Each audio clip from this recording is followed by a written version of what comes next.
آبائه وإخوانه من الأنبياء والمرسلين وآل كل منهم والصحابة أجمعين ثم إلى واحد من سادتنا العلويين والأئمة المجتهدين والعلماء العاملين والصوفية المحققين أينما كانوا وحلت أرواحهم من مشارق الأرض إلى مغاربها ونخص خصوصا إلى روح الأستاذ العظيم الفقيه المقدم محمد بن علي بعلوي وأصول أفرس المال وسيد الحسين الشعب رسول محمد مولى دبل سيد إبراهيم سقاف وسنو فتاة مسجد وتسليم سما إلى روح الشيخ أبو بكر شيخ عمر محمد إخوانهما وما إلى الحبيب عبد بكر العبد رسول الحبيب أبو بكر بن عبد رسول حبيب حسين بن عبد رسول الحبيب شيخ بن عبد رسول الحبيب علي بن عبد رسول ثم إلى الشيخ أبو بكر شيخ علي بن أبو بكر شيخ الحبيب عبد الرحمن شيخ الحبيب أحمد بن عبد الرحمن شيخ علي ثم إلى روح شيخ أبو بكر بن سالم الحبيب الشيخ عمر بن جمال الشيخ عمر بن مخرمة والحبيب عبد الرحمن الجهل مولى عرش ثم إلى روح الحبيب عمر بن عبد الرحمن العطاس والشيخ علي بن عبد الله بارس والحبيب حسين بن عمر بن عبد الرحمن العطاس وأولاد حبيب عمر بن عبد الرحمن العطاس وأصول مفرومة تلامذته وأهل الشرشات المنتسبين إليهم ثم إلى روح الحبيب عبد الله بن علوي الحداد والحبيب حسن بن عبد الله بن الحداد والحبيب أحمد بن حسن بن عبد الله بن علوي الحداد والحبيب أحمد بن زين الحبشي والحبيب جعفر بن أحمد بن زين الحبشي والحبيب أحمد بن عمر بن سويد والحبيب عدرس بن عمر الحبشي والحبيب علي بن حسن العطاس والحبيب أحمد بن حسن العطاس والحبيب أكر بن عبد الله بن كلب العطاس والحبيب عبد الله بن حسن بن طاهر والحبيب طاهر بن حسن طاهر حبيب عبد الله بن عمر بن يحيى الزميل والحبيب عبد الله بن شاتر والحبيب سالم بن عبد الله بن عمر الشاتر والحبيب حسن بن عبد الله بن عمر الشاتر والحبيب مهدي بن عبد الله بن شاتر والحبيب أبي بكر بن عبد الله بن عمر الشاتر الزميل والحبيب عبد الرحمن المشهور والحبيب علي بن عبد الرحمن المشهور والحبيب علي بن محمد الحبشي والحبيب حسين بن محمد الحبشي ثم الحبيب علي بن شهاب والحبيب محمد بن علي بن شهاب والحبيب عبد الله بن محمد بن علي بن شهاب وأصولهم وفروع وتلامذتهم وأهل سلسلة منتسبين إليهم وجميع مشايخنا في الدين ومشايخ هذه البلدة أجمعين ونخص خصوصا إلى وأمواتنا وأموات المسلمين أجمعين أن الله يعلي درجاتهم في الجنة ويمد علينا بركاتهم وأسرارهم وبارهم وعلم في الدين والدنيا والآخرة على هذه النية ولكل نية صالحة وإلى حضرة النبي محمد صلى الله عليه وسلم بسر الفاتحة. أعوذ بالله من الشيطان الرجيم. بسم الله الرحمن الرحيم. الحمد لله رب العالمين الرحمن الرحيم مالك يوم الدين إياك نعبد وإياك نستعين اهدنا الصراط المستقيم صراط الذين أنعمت عليهم غير المغضوب عليهم ولا الضالين آمين. بسم الله الرحمن الرحيم. الحمد لله رب العالمين والصلاة والسلام على أشرف الأنبياء والمرسلين سيدنا محمد وعلى آله وصحبه أجمعين. رب اشرح لي صدري ويسر لي أمري واحلل عقدة من لساني يفقه قولي. ربي زدنا علما نافعا وارزقنا فهما ثاقبا. اللهم انفعنا بما علمتنا وعلمنا الذي ينفعنا. سبحانك لا علم لنا إلا ما علمتنا إنك أنت العليم الحكيم. ولا حول ولا قوة إلا بالله العلي العظيم. أما بعد. قال المؤلف رحمه الله تعالى ونفعنا به وببركة علومه في الدارين آمين. Babul ghusli. Adapun ini yaitu bab menerangkan tentang mandi. Gitu. La yajibul ghuslu 'alal hayy illa bil janabati. Tidak wajib hukumnya mandi itu 'alal hayy atas orang yang hidup illa bil janabati kecuali dengan sebab junub. Awal wiladati ataupun melahirkan anak, melahirkan bayi itu. Walau min ghairi balalin, walaupun tanpa ada basah bayinya, kering si bayinya. Awin qita'il haid ataupun terputusnya haid, berhenti darah haidnya, maka wajib mandi. Awin nifasi atau terputusnya nifas, begitu tuh. Itu sebab-sebab mandi wajib. Hadirin yang dirahmati oleh Allah Subhanahu wa taala. Pertama-tama marilah kita panjatkan puja dan puji syukur kehadirat Allah Subhanahu wa taala, yang mana pada malam hari ini alhamdulillah kita masih diberikan nikmat oleh Allah Subhanahu wa taala nikmat sehat wal afiyah, nikmat tetap iman Islam, serta nikmat panjang umur, juga nikmat taufik daripada Allah Subhanahu wa taala. Walaupun cuacanya begini ya, enak mah bungkel kali ini makan Indomie dah. Tapi Allah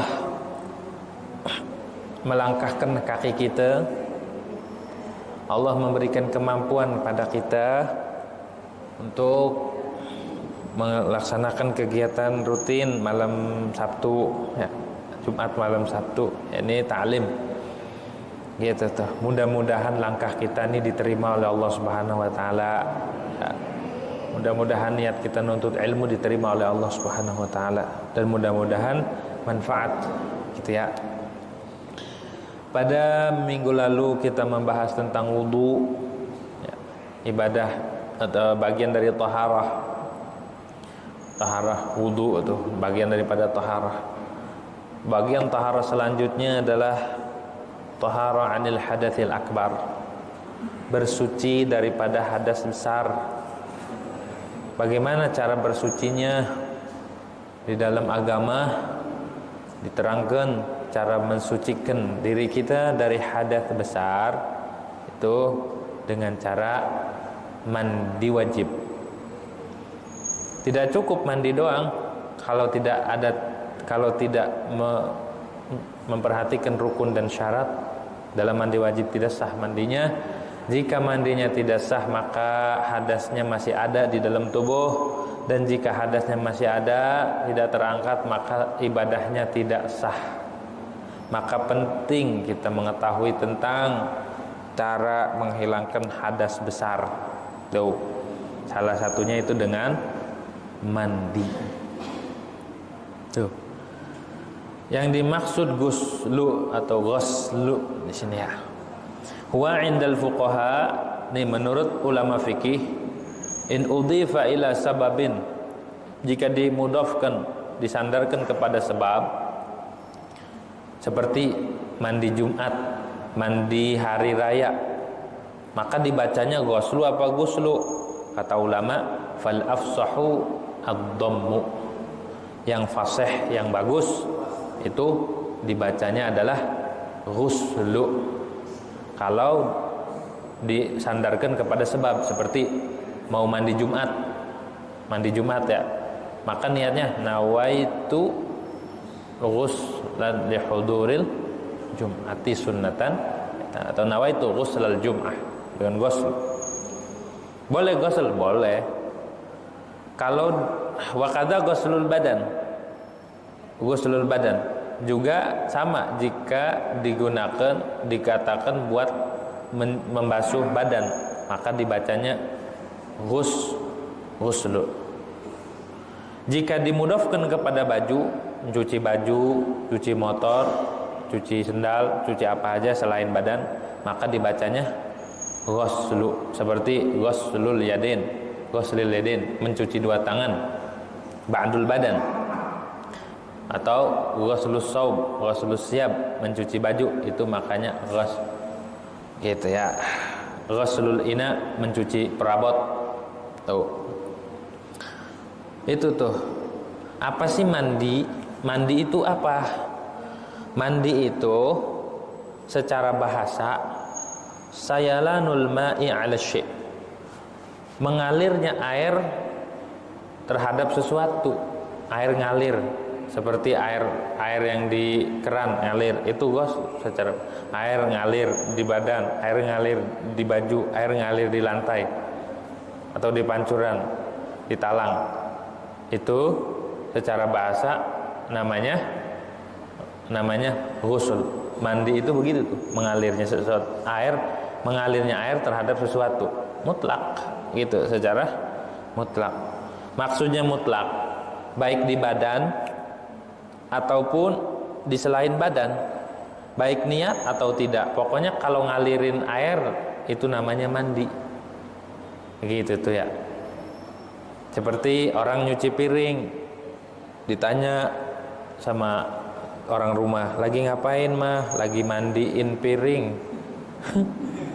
Secara bahasa nggak apa-apa dikata mandiin piring tuh, bukan nyuci. Hah? Lagi mandiin piring, gitu tuh ya. Emang kenapa piringnya? Gitu tuh. Itu secara bahasa itu mandi namanya. Tuh. Lagi mandiin motor, lagi mandiin keris, lagi mandiin pisau, mandi itu bukan nyuci, gitu. Tapi secara syariat dalam ilmu fikih dalam agama yang namanya mandi itu adalah sayalanuhu ala jami'il badan biniyatin makhsusatin. Mengalirnya air ngalir di badan, di seluruh badan tanpa terkecuali di zahirnya badan, di lipat-lipatnya badan nih, lepit-lepitan badan. Ya, harus kena air. Seluruh badan, nggak boleh ada satu anggota badan yang tidak kena air. Kalau tidak kena maka hadasnya nggak hilang tuh yang tidak kena air.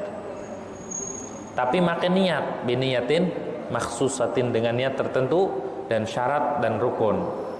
Begitu tuh syarat dan rukun. Gitu. Yang dimaksud mengalir, baik ngalirnya itu dengan perbuatan kita, ya kita ciduk pakai gayung, ataupun sampainya air atau terbasuhnya badan tanpa ada perbuatan kita. Seperti kita di air terjun, ataupun kita di kolam atau di empang nyebur, itu kan bukan perbuatan kita, tapi kita ada di air itu. Dikatakan mandi kah? Dikatakan mandi. Jadi yang dimaksud ghuslu di sini adalah al-ingisal, terbasuh atau ya badannya teraliri oleh air. Enggak mesti dialirkan, yang penting air ngalir, mau perbuatan dia ataupun dengan sendirinya. Begitu tuh ya. Tuh. Itu namanya mandi secara agama. Mandi secara agama begitu. Kalau kita enggak belajar asal mandi-mandi aja, ya enggak tahu caranya, maka tidak sah mandinya. Gitu. Man shalla aw tawaddaa jahilan bi kaifil wudu was shalah lam tasihha ibadatuhu wa fi riwayatin lam tasihha salatu. Siapa orang yang salat ataupun wudu ataupun mandi wajib cuma tidak tahu tata caranya, jahilan bi kaifiyatihi, maka tidak sah ibadahnya. Jadi yang terpenting itu dari seluruh ibadah adalah ilmunya, gitu ya. Nah, di sini musannif bahas la yajibul ghusl. Hukumnya mandi ini wajib apa sunnah? Tergantung. Kalau ada sebab yang mewajibkan kita mandi, maka hukum mandinya wajib. Tapi wajibnya tidak segera. Tapi wajibnya tidak, namanya wajib tarakhi. Wajib tarakhi itu wajib yang boleh ditunda dilakukannya. Kapan wajibnya? Ketika hendak sholat, ketika hendak beribadah, baru di situ ditekankan ngilangin hadas, begitu tuh ya, menghilangkan hadas. Gitu. La yajibul ghuslu 'alal hayy illa bil janabah. Tidak wajib mandi nih atas orang hidup nih. Kita nggak wajib mandi nih. Jadi kalau nggak mandi seumur hidup nggak apa-apa. Kalau nggak ada sebab yang mewajibkan, nggak apa-apa. Ya, nggak mandi. Nanti baunya bau bentak tuh ya, bau keringat. Begitu tuh. Banyak yang ngerubungin nanti laler, gitu. Dikejar-kejar sama laler. Nah, nggak wajib mandi itu. Hukumnya mandi sunnah. Kalau mau seperti mau Jumatan atau mau kumpul-kumpul seperti Id, mau sholat Id atau mau sholat istisqa atau mau kumpul-kumpul keluarga, mandi. Jangan bangun tidur belum apa-apa langsung kumpul ikut arisan. Begitu. Jengkol aja baunya kalah sama bau badannya. Gitu, karena kagak mandi. Nah, kecuali ini wajib mandi, tidak wajib mandi kecuali dengan satu sebabnya nih, janabah dengan junub. Junub nih baik laki atau perempuan. Laki atau perempuan. Begitu tuh. Itu junub. Nanti diterangin junub itu. Apa junub nanti depan. Awil wiladati ataupun melahirkan. Kalau ini khusus perempuan. Ya, perempuan ngelahirin bayi walaupun nggak ada darahnya, walaupun nggak ada basahan, nggak basah bayinya, kering, wajib mandi karena bayi itu asalnya mani. Bayi itu asalnya ketika dilahirkan sama aja dia keluar mani, maka wajib mandi. Gitu tuh. Wajib mandinya. Wa misluha ilqa'u 'ulqatin wa mudghatin. Sama juga hukumnya, nggak mesti ngelahirin bayi. Sama hukumnya wajib mandi ketika dia keguguran. Ya, baru umur janinnya baru umur berapa bulan keguguran. Apakah wajib mandi? Wajib mandi. Atau janinnya udah berbentuk, udah segumpal daging. Ya, udah 40 hari ketiga, ya 40 hari pertama kan ulqah. Ulqah itu segumpal darah. 40 hari berikutnya itu jadi segumpal daging. Berarti 80 hari ya. Sebulan berapa tuh? 2 bulan. 2 bulan setengah ya? 2 bulan ya? 2 bulan 20 hari. Ya, 80 hari. 2 bulan 20 hari. Itu sudah menjadi segumpal daging. Keguguran. Ya, keguguran sikit namanya abortus. Keguguran. Bagaimana hukumnya? Apakah wajib mandi? Wajib mandi. Jadi kalau punya istri keguguran, mandi, wajib mandi, niat ngilangin hadas besar, nawaitul ghusla li raf'il hadatsil akbari. Gitu tuh. Lillahi ta'ala. Gitu tuh. Ngelahirin tuh, kalau ngelahirin ya. Mau sengaja atau tidak? Contohnya sengaja digugurin. Ya, janinnya digugurin, itu sengaja. Atau keguguran, stres dia akhirnya keguguran. Wajib mandi. Itu tuh. Walau min ghairi balalin, walaupun gak basah bayinya nih. Andai kata orang ngelahirin bayinya kering, kagak ada basahnya, apakah tetap wajib mandi? Tetap wajib mandi. Begitu tuh, dimandiin. Bi an yakunal waladu jafan, dengan bahwa adalah anaknya itu kering, nggak basah, tetap wajib mandi. Tetap wajib mandi, gitu tuh ya. Kalau orang keguguran atau masih darah segumpal darah, belum berbentuk bayi, belum ada rupanya, keguguran, maka di situ ada hukum. Wa ta'allaqu bil 'ulqati ahkamu salasatin. Dan terkait dengan ulqah itu segumpal darah, ada 3 hukum. Pertama, kalau orang melahirkan atau keguguran, ya, keguguran segumpal darah ya, bayi yang belum jadi itu, maka wajib mandi. Satu tuh hukumnya nih, wajib mandi. Yang kedua, wa iftarus shaimah. Yang kedua, kalau perempuan itu lagi puasa, batal puasanya kalau keguguran. Perempuan puasa, tahu-tahu keguguran, ya, bayi yang di perutnya, maka puasanya batal. Ya, puasanya batal. Yang ketiga, ada hukum lagi, wa tasmiyatul kharij aqibah nifasan. Dan darah yang keluar setelah melahirkan itu dikatakan nifas, walaupun bukan bayi, masih bentuk darah segumpal darah kental. Ketika keguguran, maka darah yang keluar setelah itu dinamakan nifas. Tetap ada nifasnya. Bagaimana hukumnya kalau bayinya disesar ya? Ngelahirinya disesar, bukan lewat normal. Apakah darah yang keluar itu dikatakan nifas? Tetap darah yang keluar itu dikatakan nifas, gitu ya. Tuh. Itu terkait dengan darah, segumpal darah. Kalau bayinya atau janinnya sudah berbentuk segumpal daging, nambah lagi hukum wa tazidul mudghah 'alal 'ulqah. Satu, bi annaha tanqadi bihal iddah. selesai dengan keluarnya itu darah, segumpal daging yang belum berbentuk tapi udah ada rupanya, apa? Satu, tangqadi bihal iddah, selesai iddahnya. Iddah itu kan masa menanti seorang perempuan yang dicerai, baik cerai hidup ataupun cerai meninggal. Bukan cerai ya, kalau cerai mah ikan, cerai.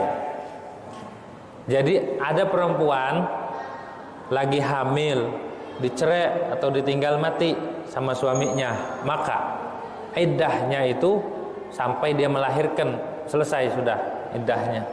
Boleh dia nikah lagi sama yang lain. Selagi masih ada kandungan, tunggu sampai melahirkan. Maksimalnya kandungan itu berapa? Hah? Berapa? Hah? 4 tahun. Minimalnya 6 bulan, maksimalnya 4 tahun. Tuh dalam agama. Maksimal 4 tahun, itu bayinya udah kumisan kali. Ya, bayinya udah kumisan. Kalau 4 tahun mah udah ada giginya. Gitu. Udah bisa makan singkong. Mintanya hamburger. Tuh. Jadi maksimalnya kandungan itu di dalam agama, dalam fikih adalah 4 tahun. Minimalnya berapa? Minimalnya 6 bulan walahdzatan. 6 bulan dan 2 kejap. 2 kejap. Begitu. Lahzah. Jadi andai kata belum nyampe 9 bulan atau 8 bulan, masih baru 3 bulan lah, itu keluar segumpal daging, dia dicerai waktu itu lagi sama suaminya atau ditinggal meninggal, maka udah selesai iddahnya, udah bisa dia nikah lagi. Tuh, satu tuh, udah bisa. Kalau masih hamil, nggak boleh nikah lagi. Misalkan suaminya meninggal, ada yang demen, ada yang ngelancongin, nggak boleh, ntar dulu, nunggu dulu. Nggak. Atau dicerai, ada yang minat, dia lagi hamil, nanti dulu sampai melahirkan, sampai melahirkan. Terkecuali hamil zina. Hamil itu ghair muhtaram, tidak dimuliakan janinnya, tidak dianggap. Jadi andai kata orang hamil zina, nikah, kan belum ngelahirin, itu hukumnya makruh, nikahin orang yang hamil zina.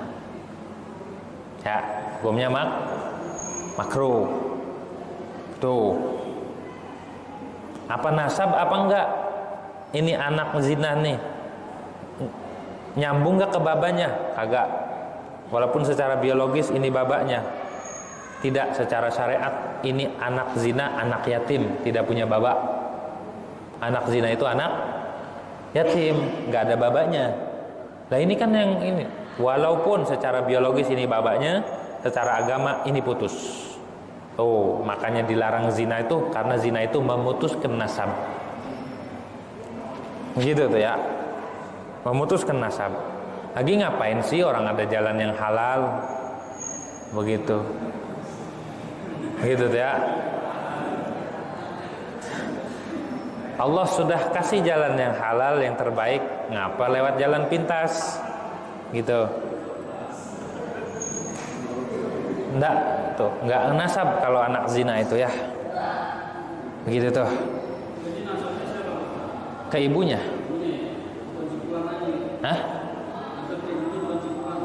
Maksudnya? Enggak kehulan. Enggak ada nasab. Terputus. Nasabnya terputus, enggak ada babanya. Kasihan kan? Kasihan dunia akhirat, kasihan. Secara agama enggak diakui. Secara syariat tidak diakui. Karena dia yang salah memutuskan. Yang kasihan akhirnya si anaknya, beban mental. Gitu tuh. Gak boleh nikahin karena bukan babanya. Gak boleh. Walaupun dinikahkan nama pelakunya, bukan tetap. Kalau menasabkan yang bukan ini bukan anaknya, kita hubung-hubungkan, itu hukumnya haram, dosa besar. Man intasaba li ghairi abihi faqad kafara bima unzila ala Muhammad. Siapa orang yang menasabkan bukan selain ayahnya. Kayak orang hati-hati ngadopsi anak, jangan dinasabkan ke orang tua angkatnya, jangan. Tetap kasih tahu orang tua kamu ini. Karena hukumnya haram, dosa. Yang bukan anaknya disambung-sambungin. Kayak orang, mohon maaf, bukan Habib, ngaku Habib, dosa besar. Tuh, dosa besar, gitu ya. Masuk-masukin nasab-nasabin, ngaku-ngakuin ini anaknya, dosa besar. Begitu tuh ya. Begitu tuh. Jadi kalau keluar segumpal daging, maka selesai iddah bagi seorang perempuan. Yang kedua, hasil istibra. Istibra itu amat. Kalau iddah itu buat perempuan merdeka. Kalau dulu ada budak perempuan. Budak perempuan itu ya ada istilahnya istibra. Kalau dalam kita orang merdeka itu iddah. Ini mau dijual atau ini mau dinikahkan, istibra dulu, dibebaskan dulu berapa kali sucian, berapa kali haid gitu. Kalau lagi hamil biar keluar dulu ya apa yang di rahimnya. Yang ketiga, hasil ummiyatul walad. Ummul walad.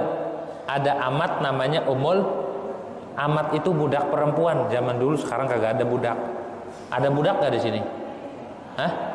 Nggak ada. Di sini nggak ada budak, adanya di Sunda. Di Sunda mah ayah budak letik. Ya, kalau di sini nggak ada budak. Ya, nggak ada budak. Nggak ada. Zaman dulu tuh ada perbudakan. Nah, seorang tuan punya budak perempuan, boleh nggak ditidurin? Boleh, halal. Namanya tasarri. Halal ditidurin. Akhirnya hamil. Kalau ini budak mengandung janin dari tuannya, maka ini budak bakal merdeka kalau punya anak. Nanti merdekanya kalau sayyidnya meninggal, ini merdeka. Anaknya merdeka. Ini namanya amat mustauladah, disebut ummul walad. Punya anak dari sayyidnya, anaknya merdeka. Karena ibunya nih bakal merdeka juga. Gak boleh dijual, gak boleh dihibahin, gak boleh diwakofin, karena nih bakal merdeka nanti. Itu namanya ummul walad. Ngelahirin anak itu jadi ummul walad. Atau ngelahirin segumpal daging belum jadi anak, itu juga hasil ummul walad. Jadi dia budak amat mustauladah namanya, atau ummul walad. Biar tahu tuh ya hukumnya. Gak boleh dijual karena bakal merdeka dia. Begitu tuh. Ini perbudakan, hukum-hukumnya udah jarang yang pelajarin, tapi di agama dipelajarin ini. Di dalam kitab fikih dipelajarin, di akhir-akhir bab fikih masalah perbudakan. Emang sekarang kagak ada, nanti di zaman Imam Mahdi bakal terjadi kembali perbudakan. Gitu tuh. Dua sebabnya, sebab tadi kan pertama sebabnya junub. Kedua sebabnya wiladah, ngelahirin. Kalau orang ngelahirin anak, maka wajib mandi atau ngeluarkan segumpal darah atau segumpal daging, wajib mandi. Yang ketiga sebabnya inqita'ul haid, terputusnya darah haid, udah berhenti. Darah haid itu minimal berapa? Sehari, semalam atau 24 jam. Ya, keluar. Udah mampet. Dihitung keluar darahnya itu 24 jam enggak? 24 jam. Oh, berarti itu haid. Walaupun dia berhentinya seminggu, andai kata dikumpulkan itu darah 24 jam. Itu namanya haid. Atau dia berhentinya 7 hari atau 6 hari atau 9 hari, dihitung keluarnya darah tuh berapa jam tuh sampai selesai. Ada enggak 24 jam? Enggak. Itu darah haid namanya. Kalau kurang dari itu bukan darah haid tapi darah penyakit, dan tidak ada hukum di situ. Begitu tuh ya. Harus tahu caranya tuh. Orang haid, perempuan haid, habis itu kelar, ya udah berhenti, maka wajib mandi gitu, buat sholat, buat bergaul dengan suaminya tuh harus mandi dulu. Kalau enggak mandi dosa hukumnya, gitu. Hukumnya dosa. Gitu tuh ya, dia tidak sholat. Awin nifasi atau berhentinya darah nifas. Kalau haid tadi maksimalnya 15 hari. Kalau sudah 15 hari itu maksimalnya haid. Andai kata lebih dari 15 hari masih aja keluar darahnya, lah udah 15 hari kok masih keluar aja, apakah dikatakan haid? Bukan. Mulai dari 16, 17, 18 itu bukan haid, tapi darah damul fasad, disebut istihadah. Ya, istihadah maka hukumnya beda lagi. Dari tanggal 1, bukan tanggal 1 di sini, bukan tanggal 1. Tanggal 1 ini tanggal satunya orang haid. Dari hari pertama sampai 15 dia ada hukum. Kalau masih benar keluar, tidak wajib sholat, ya enggak wajib puasa. Tapi kalau di atas 15 udah wajib sholat ya. Lah kan ada darahnya masih keluar, dibasuh, ditutup pakai pembalut, maka wudu setelah masuk waktu dan juga mualat. Tentunya setelah cebok dulu, dicebokin, kasih pembalut, diikat, itu sholat langsung. Itu hukumnya. Setiap sholat begitu tuh, ganti lagi. Setiap sholat ganti lagi, begitu tuh. Setiap sholat ganti gitu. Itu namanya darah istihadah. Ya, damul fasad itu harus sholat tetap. Gitu tuh. Awin nifasi ataupun nifas. Nifas itu minimal berapa? Waktu paling sedikitnya nifas berapa? Hah? Waktu paling sedikitnya nifas berapa? Hah? Hah? Sekejap. Ya. Aqallun nifasi lahdhah. Minimalnya itu waktunya adalah sekejap saja. Habis ngelahirin langsung berhenti darahnya. Itu minimal. Ada optimalnya, golibnya. Golibnya orang nifas itu, perempuan yang nifas habis ngelahirin 40 hari keluar darah, habis itu berhenti. Maksimalnya berapa? 60 hari. Kalau sudah 60 hari udah dia normal, wajib sholat, puasa dan sebagainya. Begitu tuh ya. Andai kata nih di tengah-tengah 60 hari masih di masa 40 hari dari habis ngelahirin keluar darah, tiba-tiba berhenti. Masih di 60 hari masih. Berhenti, jarak berhentinya ini enggak keluar, besok enggak keluar. 15 hari jaraknya. Habis 15 hari berikutnya keluar lagi darah. Ini darah nifas apa darah haid? Masanya masih di masa 60 hari, tapi selangnya 15 hari. Ini darah nifas apa darah haid? Kata ulama, ini dikatakan darah haid. Jadi nifasnya udah berhenti karena antara darah yang keluar antara ini diselang dengan waktu 15 hari. Kalau kurang dari situ maka tetap masih nifas hukumnya. Oh gitu tuh, harus tahu ya. Ibu-ibu harus tahu, yang perempuan harus tahu, yang bapak-bapak juga harus tahu. Lah kata bapak saya kan gak haid, saya kan gak nifas. Ya kan punya istri, punya saudara perempuan, punya orang tua, harus ngasih tahu agama mah gitu tuh. Jangan mentang-mentang kagak haid, jangan mentang-mentang kagak nifas. Enggak mau ngaji bab haid, saya enggak haid, gitu tuh ya. Tuh nifas tuh. Watahsulul janabah. Nah ini nih diterangkan. Apa sih junub? Junub itu apa? Watahsulul janabah. 1. Imma bidukhulil hasyafati jami'iha wa in kaburat. Junub itu dikatakan junub 1. Hasil dengan memasukkan hasyafah. Hasyafah itu ujungnya zakar tuh namanya hasyafah. Dimasukin kemana kek? Begitu. Dimasukin ujungnya hasyafahnya itu dimasukin ke perempuan. Itu dikatakan junub. Udah junub tuh wajib mandi.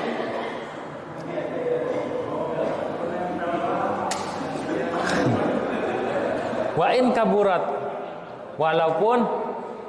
walaupun besar, andai kata hasyafahnya gede segede apa? Bedug misal masuk ke perempuan atau kemana kayak lah itu wajib mandi walaupun gak semuanya, walaupun tidak semuanya, ujungnya doang yang ada helmnya itu gitu.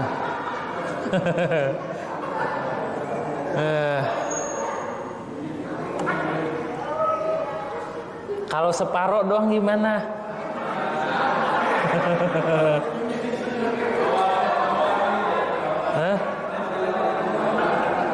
Separoh doang.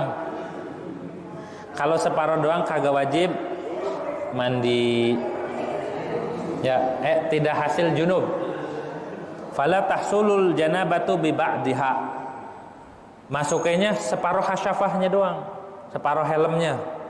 Enggak wajib, enggak dikatakan junub. Ya, separoh doang ngapain? Gitu ya. Ngapain gitu ya? Maka enggak hasil junub, tidak dikatakan junub. Kalau kagak keluar mani. Kalau keluar mani tetap dikatakan junub, tapi junubnya dengan sebab keluar mani, begitu. Na'am yusannu ghuslun bihi. Tapi kalau masukinya setengah doang, sedikit doang, sunnah mandi katanya. Khurujan min khilafi mujibihi. Ini keluar dari ulama yang mengatakan walaupun masuknya separuh hasyafah maka wajib mandi. Wajib disunahkan mandi. Karena ada ulama yang mengatakan wajib itu. Ya, gitu. Au miqdariha atau seukuran hasyafah. Ada orang nggak ada helmnya, zakarnya, ya kagak ada hasyafahnya. Maka gimana dikatakan junubnya? Dengan memasukkan seukuran orang yang ada hasyafahnya. Begitu tuh. Dan dia nggak ada hasyafahnya tuh, lurus aja, sama semua, kayak singkong. Begitu ya. Begitu. Bagaimana? Kelainan ini kelainan. Bagaimana kalau masukinya? Kan gak ketahuan ukurannya yang mana. Maka tetap kata ulama tetap wajib mandi. Ya, au miqdar atau ukuran hasyafah. Begitu tuh. Fa in kana lahu hasyafatun, kalau ada hasyafahnya tapi waquti'at, buntung. Ya. Buntung lagi dimainin baik. Hasyafahnya buntung helmnya. Sunatnya kelebihan. Begitu. Kagak ada helmnya. Akhirnya gimana? Qudirat min baqi dzakari. Maka diukur hasyafah itu berapa senti. Ini kepotong dari hasyafah, maka ukuran hasyafah ke belakang diukur segitu, wajib mandi, dikatakan junub dengan memasukkan zakar segitu. Begitu.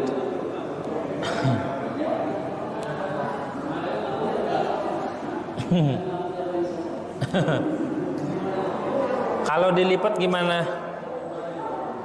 Ini hasyafah, dilipat masukinnya, bukan hasyafah yang masuk. Bagaimana? Gak wajib mandi. Dilipat. Ini ulama katakan begitu di kitab Bajuri sini nih. Dilipat, dimasukin. Wajib mandi enggak? Enggak, karena bukan hasyafah yang masuk. Awas ngejepat. Gitu ya. Kalau ngejepat bahaya. Gitu. Begitu tuh.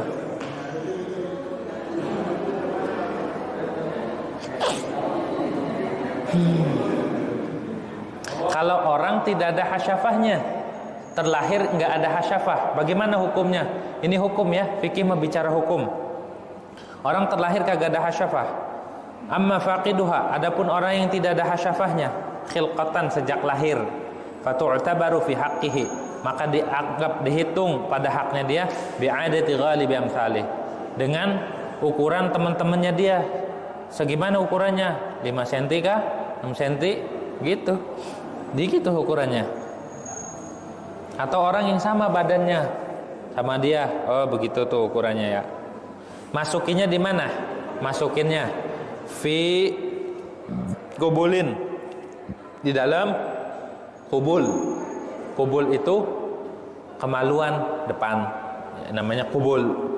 Dimasukin ke istrinya, begitu tuh. Maka wajib mandi karena dikatakan junub. Atau fi duburin, atau dimasukin di dubur. Hasyafahnya masukin di dubur, azzakallah. Ya, dimasukin di dubur, maka wajib mandi. Wajib mandi, walaupun bukan di kubul, bukan di lubang depan tapi lubang belakang. Wajib mandi, tapi haram, nggak boleh. Begitu. Itu kan sepiteng, ngapain sih? Gitu.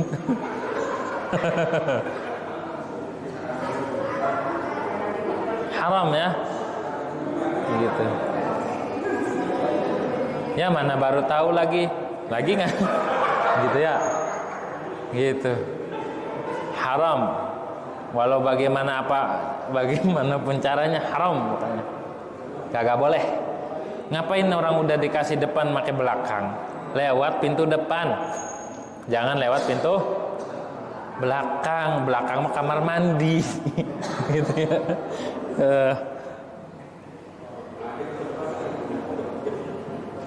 Walau libahimatin, na'udzubillah, walaupun dimasukinya di hewan, kagak ada kerjaan, dimasukin ke hewan, tetap wajib mandi, gitu, wajib mandi. Walau samakatan, walaupun ikan. Kok ke ikan? Iya, soalnya ada ikan yang kemaluannya sama mirip dengan kemaluan perempuan. Ada tuh, kalau orang sedeng kan pikirannya ikan diembat. Yazubillah, la ilaha illallah. Begitu tuh. Walaupun dimasukin di ikan, tetap wajib mandi. Kali lagi nyelam, sambil nyelam nyari ikan, ketemu ikan paus digeragot. Digeragot tuh.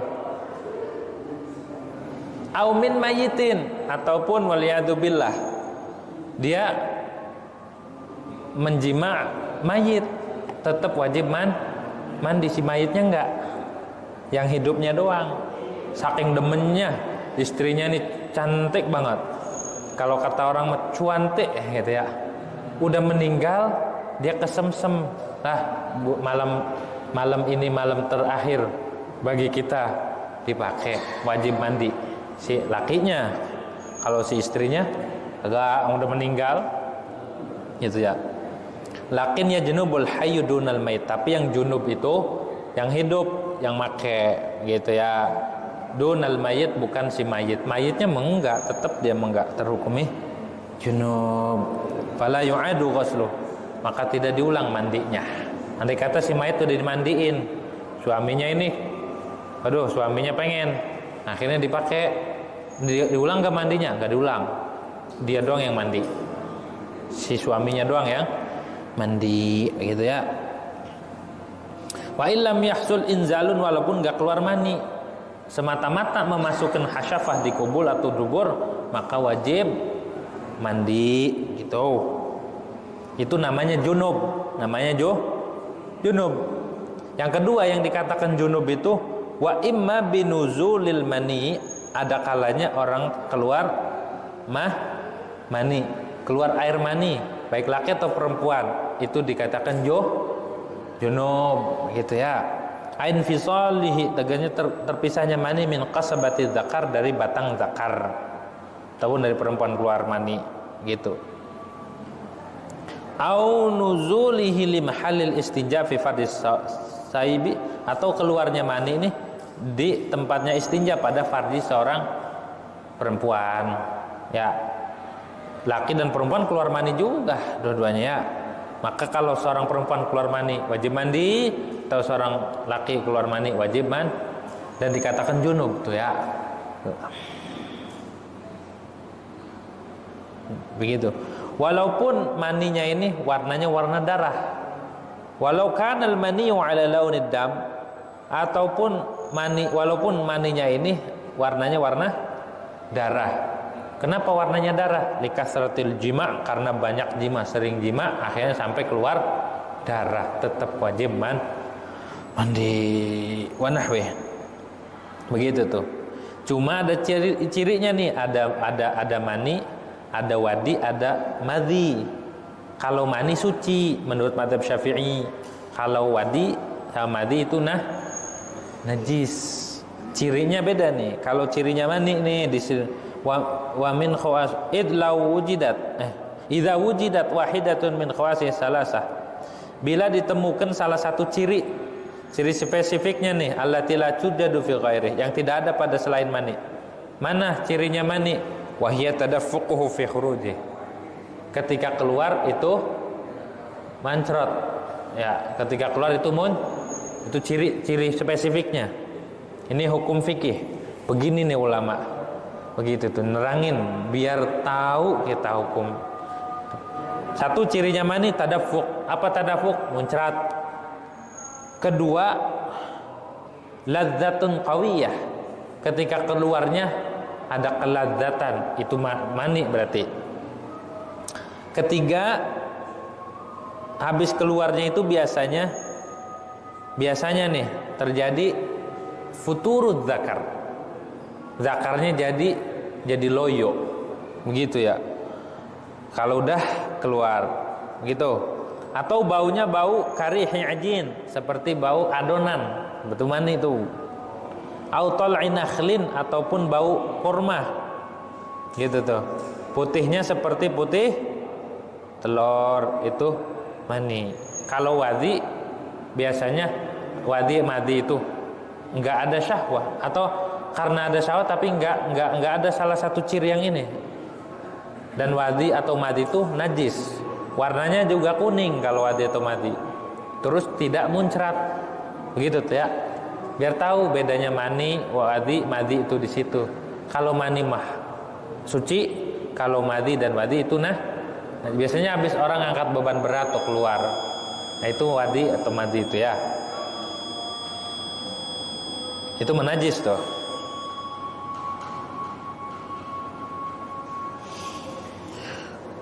Walau bi ghairi ilajin, walaupun keluar maninya tanpa dimasukin ke sesuatu apapun, itu tetap dikatakan junub, begitu ya. Kal hasili fin naumi, seperti mani yang keluar ketika kita tidur, bangun tidur. Lah ini basah, itu katakan junub. Dinte junub tuh, nggak boleh megang Quran, nggak boleh masuk masjid, nggak boleh diem di masjid. Tuh, kalau orang lagi junub, kagak boleh di masjid, kagak boleh megang Quran, bawa Quran, baca Quran juga nggak boleh. Tuh, kalau orang junub, begitu tuh ya. Ada pertanyaan sebelum ditutup? Nggak ada. Wallahu a'lam bishawab. Al-Fatihah.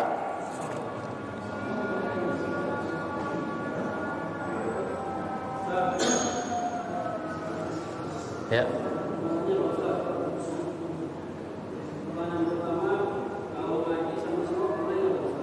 Kenapa? Boleh. Maksudnya?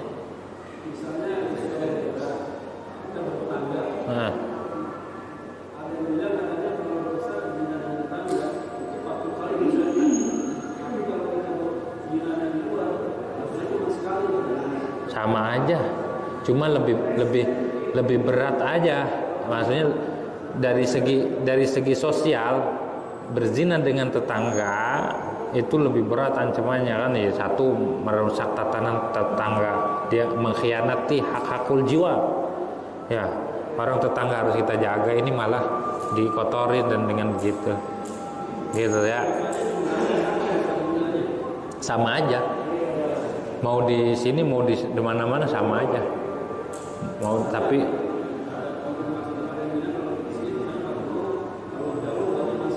sama aja. Sama aja. Sama aja di sini ya. Sudah?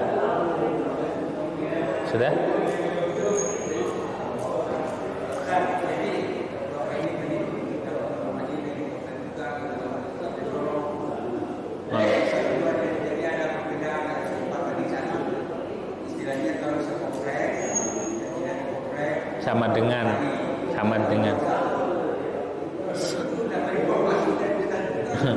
sama itu iya, itu membuat jera. Artinya memang ada seperti orang gini, orang gibah itu arbar riba. Orang riba, ngelakuin riba itu dosanya sama dengan dia menggauli, minimalnya dosanya nih, dosanya sama dengan orang menggauli orang tuanya sendiri. Orang ngelakuin riba paling minimalnya dosa itu sama dengan menggauli orang tuanya. Dosanya kayak apa itu? Itu paling minimalnya. Dan yang paling riba itu adalah gibah. Menggibah saudara kita yang muslim itu ya dosanya begitu tuh. Arbar riba gitu ya. Kita menggibah dzikruka akhaka fi ma yakrah. Enteng nyebut-nyebut sesuatu yang kalau kedengeran sama yang diomongin dia nggak suka, itu namanya ghibah. Ya. Udah kada. Bismillahirrahmanirrahim. Alhamdulillahirabbil alamin. Hamdan yafi wa kafi majid ya rabbana lakal hamdu kama yanbaghi li jalali wajhikal karim wa 'azimi sultanika. Allahumma shalli 'ala sayyidina Muhammad wa 'ala sayyidina Muhammad. Allahumma aqsim lana min khasyatika ma tahulu bihi bainana wa baina ma'asatika min ta'atika ma tuballighuna bihi jannataka wa min al-yaqin ma tuhawwinu bihi 'alaina musibad dunya wa matina. Allahumma bi asma'ina wa absarina wa qatina abada ma ahitana wa jal warisa minna wa jal sa'rana 'ala man zalama wa sarana 'ala man adana wa la tajal musibatana fi dinina wa la tajal ad-dunya akbar hammina wa la mablagha ilmina wa la ghayra rabbatina wa la tusallit 'alaina bi dhunubina ma la yakhafuka wa rahmuna. Allahumma inna nas'aluka mujibat rahmatika wa azaima maghfiratika wa salamata min kulli dhanb wal ghanimata min kulli birrin wal fawza bil jannati wan najati min rabbana la tad'a lana dhanban illa ghafarta wa la hamina illa farta wa la karban illa nafasta wa la 'adwan illa akhta wa la habiban illa hafidha wa la ghaiban illa radda maridan illa shafita wa la hajat min hawajid wa la khayr wa nuslah ila qadida wa rizqna ya rahman rahim ya arhamar rahimin wa sallallahu alaihi wa Muhammadin wa ala alhamdulillahi rabbil alamin. Demikian, kurang lebihnya mohon maaf. Adana wa iyyakum. Assalamualaikum warahmatullahi wabarakatuh.